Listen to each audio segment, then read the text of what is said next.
Vamos a nuestra entrevista del día de hoy. Dimos a conocer un plan de renovación por parte de la cartera de vivienda y urbanismo sobre las casas con asbesto que existen en la comuna de Lota. Para aquellos que no lo sepan, son 4 los países en Sudamérica que han prohibido el uso de asbestos. En este caso está Argentina, Uruguay, Honduras, pero también está otras realidades porque hay potencias a nivel mundial, como por ejemplo el país de Rusia, que tiene el mayor número de producción, pero a esto se suma Kazajistán. ¿Cómo ha cambiado esta situación en Chile y cuáles son los riesgos del asbesto? Lo analizamos el día de hoy con la doctora Patricia Huerta San Martín, profesora asistente de la Facultad de Medicina. Muchas gracias, doctora, por estar con nosotros el día de hoy. Gracias por la invitación.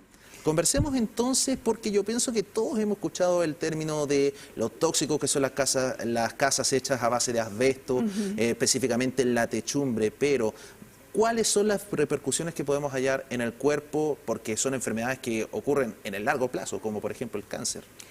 Claro, efectivamente, yo creo que primero vale la pena aclarar un poquito qué es el asbesto y dónde está. Básicamente porque la gente no sabe cuán común es el asbesto en las construcciones que son previas al año 2001, que fue el año donde se prohibió en Chile. El asbesto nosotros lo conocemos más como estas planchas de Internit. Entonces, efectivamente, tenemos estas planchas onduladas que se usan para techumbres, pero también otras planchas que se usan para aislamiento en las viviendas y qué sé yo. El asbesto es una fibra mineral que cuando uno la respira o a veces se ingiere, ¿cierto?, produce daños en todo el tracto respiratorio y también puede ser en el tracto intestinal, ¿ok? Estas fibras lo que hacen es que van provocando, en la medida en que no se eliminan, sino que van pasando por nuestro sistema, van provocando pequeñas heridas y a veces se quedan porque son persistentes en el cuerpo. Okay. Y eso, como tú dices, a largo plazo puede producir distintas enfermedades respiratorias crónicas, en particular la asbestosis, y también, por supuesto, es un agente cancerígeno, entonces puede provocar varios cánceres. Los más comunes, cáncer de pulmón, o mesotelioma pleural y a veces también mesotelioma de la cavidad intestinal. Analicemos un poco la situación en Chile entonces, doctora, porque yo pienso que hasta ese entonces, claro, si bien se conocía de las casas de asbesto, y esto también como una alusión al mismo evento de Eduardo Miño el año 2001, se desconocía del verdadero daño que podría generar, en este caso, las mismas edificaciones de asbesto, conllevando finalmente a la asbestosis. ¿Cómo analizas que se ha avanzado en las políticas, si lo pudiésemos como abordar, por favor? Es una pregunta bien, que hay que contextualizarla bien en términos históricos. Tú mencionas a Eduardo Miño, que en paz descanse.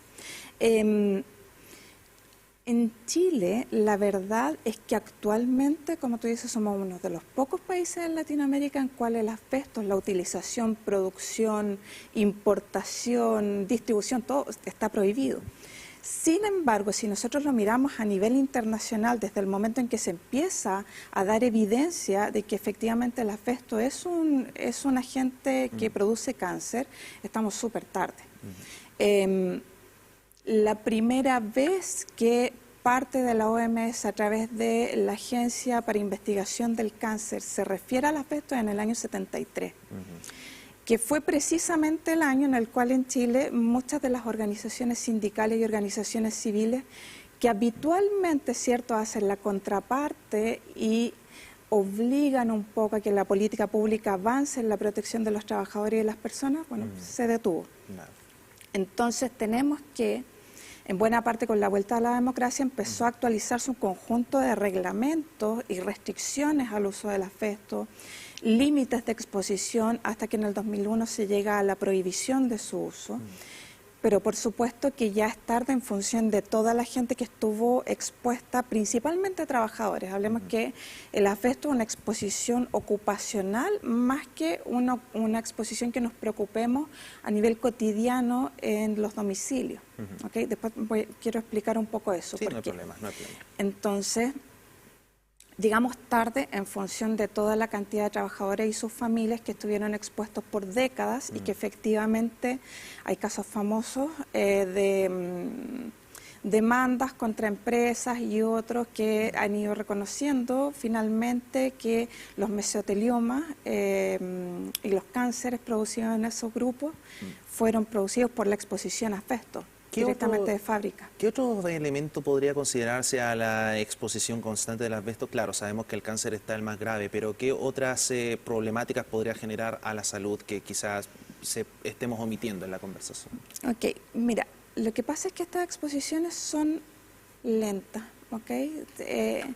Tienen periodos de latencia largos. Cuando yo hablo de la asbestosis como un posible problema que se podría presentar, es un problema que no se presenta de manera inmediata, ¿ok?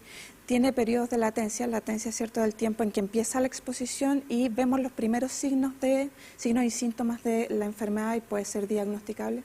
Para la asbestosis pasan entre 10 a 20 años. Inclusive en algunos casos se ha presentado hasta 40 años después del cese de la exposición, ¿ok?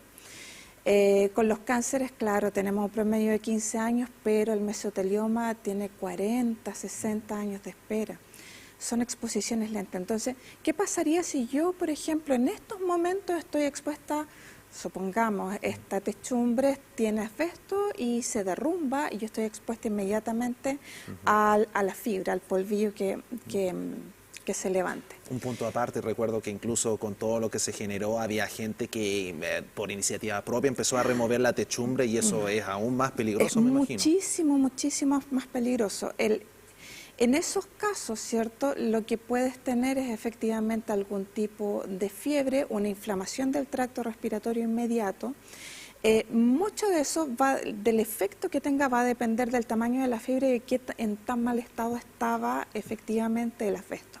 Si el asbesto ya se estaba desmenuzando, que es algo cierto que las mutuales y la gente que hace las revisiones de estos materiales dice es friable, se desmenuza, se desmigaja, claro, ahí es mucho más peligroso, está mucho más expuesto, está suspendido en el aire, en el polvo. Si está en buen estado, si está encapsulado, no representa una mayor amenaza inmediata, un mayor peligro inmediato. ¿Ok? Entonces, si yo estoy expuesto a una nube de asbestos en algún momento, puede ser que tenga inflamaciones agudas en un periodo corto, pero eso no necesariamente va a implicar que a largo plazo vaya a desarrollar una enfermedad de mayor gravedad. Estamos conversando con la doctora Patricia Huerta sobre, obviamente, el daño del asbesto. El 2001 se prohíbe en Chile su uso junto a otros países de Sudamérica que habíamos nombrado, Argentina, Uruguay, pero también es preocupante la situación porque por lo menos hace 4 años no había mucho registro en materia de cuántas son las casas que tuvieron una techumbre de asbesto, fueron elaboradas de esta forma, y ha habido también preocupación tanto por la autoridad encargada de hacer las viviendas sociales como el Serviu, pero también en materia de salud. O sea, acá si pudiésemos como analizar cuál debería ser como una hoja de ruta para tratar de solucionar el daño que ya se ha generado, ¿por dónde podría ser, doctora, si lo analizamos? A ver, creo que hay que separar las cosas. Primero, respecto a los asbestos que, bueno, ya no tenemos más asbestos circulando, pero como tú dices, hay muchas viviendas que se construyeron con material que contiene asbesto, distintos tipos de asbesto. Creo que es un muy buen inicio el que ha dado el Ministerio de Vivienda y Urbanismo, empezando por las viviendas sociales en las que se sabe que se ocupó asbesto y sobre todo aquellas que están en zonas en las cuales el deterioro de material, ya sea por las condiciones climáticas o por ciertas plagas o pestes urbanas, efectivamente podrían estar deteriorando mucho más el material. Luego, creo que es súper importante que la gente se organice en sus juntas vecinales para ver que aquellas casas que no tienen o no hayan tenido una dependencia ministerial, sino que son casas construidas por privados o traspasadas entre privados y que son construidas por medios propios, si han tenido ese material, cuáles son los barrios que los tienen y que se organicen para evaluar si es que efectivamente cuál es el estado de esos materiales, para evaluar si es que es necesario coordinar con sus municipios algún plan de retiro. Recordemos que los planes de retiro en distintas municipalidades están funcionando ya desde hace años. Hay comunas, por ejemplo, como Lo Espejo, en el cual efectivamente poblaciones enteras donde había construcción con este material, se le dio la oportunidad de elegir, qué sé yo, entre pavimentación saludable, retiro de los asbestos, cambio de los techos y qué sé yo. Ahí hay como una especie de compensación, si nos ponemos a analizar en ese. Claro, efectivamente, entonces ahí el municipio coordina el retiro seguro, que tiene que ser por empresas especializadas porque hay un conjunto de cosas, de normativas que cumplir ahí, trabajadores que estén capacitados, que tengan los implementos de seguridad, que el retiro, esto es un residuo peligroso, así que tiene que cumplir con ciertas normativas también de retiro de residuos peligrosos. Y los trabajadores que lo hacen son trabajadores que están bajo vigilancia epidemiológica, es decir, trabajadores que estando expuestos al asbesto de manera ocupacional tienen que pasar por cientos de screening médicos cada cierto tiempo para detección temprana de problemas de salud en caso que así fuera. Creo que eso es un buen comienzo y con respecto a cuando ya tenemos cierto el daño en salud. Bueno, por supuesto, si una persona tiene sospecha de que ha estado expuesto a asbesto de manera no ocupacional por la construcción o por su lugar de trabajo, que es una construcción muy antigua, debería hacerse las examinaciones correspondientes si es que tiene algunos síntomas que puedan ser sospechosos, como por ejemplo dificultad respiratoria, dolor al toser.